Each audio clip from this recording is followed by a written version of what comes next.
Okay, we're just about to set up the tracking session. When the guys get here, what I'll do is thought I'd quickly run you through my setup.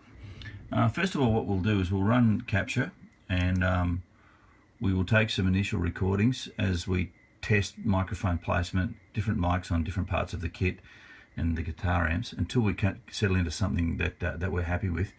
So we'll do that using capture because I can quickly run that back through the desk and set some any tone adjustments, compression settings from the desk. I can do that, and then we can print that going in.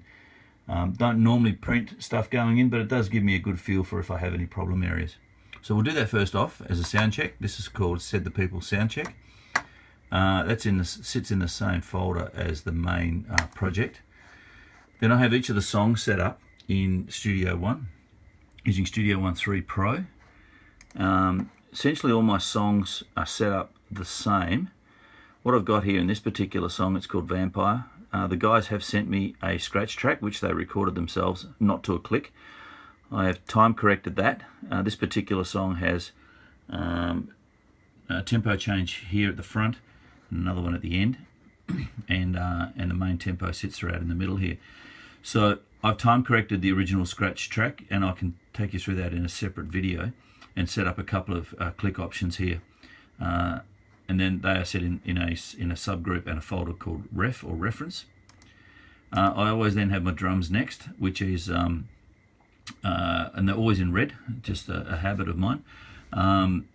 So I'll be running a kick in, a kick out, which I need to relabel, snare top, snare bottom, tom, floor tom, hats, overhead left and right, and room mics. So there should be 12. I've also set up, is it 12 or 13? 1, 2, 3, 4, 5, 6, 7, 8, 9, 10. That's 11. So we've got 11 mics on the kit itself. Bass then will be DI'd in through channel 11. Jacko's one of the guitar players. I'll probably run of SM57 and M5 and DI. And then Ben is the other guitar player, will have the same setup. We may or may not run them concurrently. I'm not sure. We'll see how that goes tomorrow.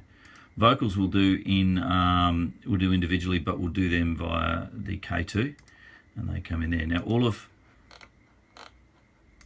the channels then route through a mix bus where I do any processing like console shaper, and then any compression and EQ before it goes into the final output, where I normally just have my inserts in the final output there are normally just spectrum analyzers and maybe some, wrong one, that one over there, and I dim down to reduce volume and so on. So that's just really an analyzing.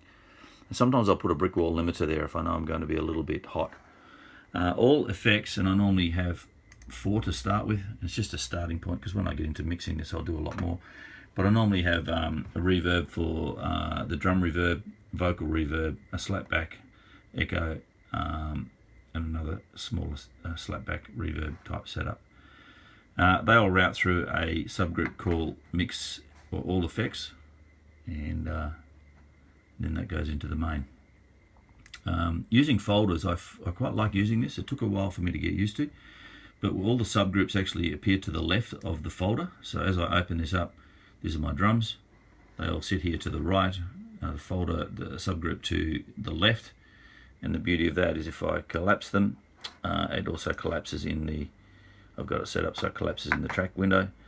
And if I open them up here, it opens up in the tracking window as well. So quite like that setup, and I've got used to it, so that's what I do. Anyway, that's about it for now. Ciao.